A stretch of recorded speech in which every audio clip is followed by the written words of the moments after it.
বন্ধুরা, আমি আজকে দিদির বাড়ি এসেছি। দিদিরা কত সুন্দর লাউ গাছ বসিয়েছে, দেখুন কত মোটা মোটা ডগ হয়েছে। আমার জন্য একটু তরকারি করেছিল, এসে খেলাম, খুব ভালো লাগলো খেতে। এই দেখুন, এই যে এইখানে লাউ গাছ দেখেছেন, কত লাউ গাছ বসিয়েছে। যাওয়ার সময় একটু নিয়ে যাব। এই যে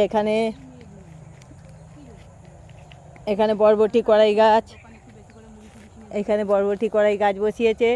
বরবটি হয়ে গেছে, কিন্তু গাছটা শেষের দিকে তো গাছটা শুকনো হয়ে গেছে, যার জন্য।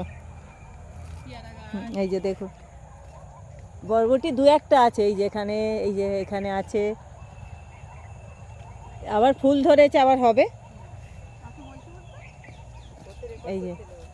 এই যে বরবটি কড়াই হয়েছে। আর এই যে এখানে একটা দিদির যা, এই যে ঘাস পরিষ্কার করছে।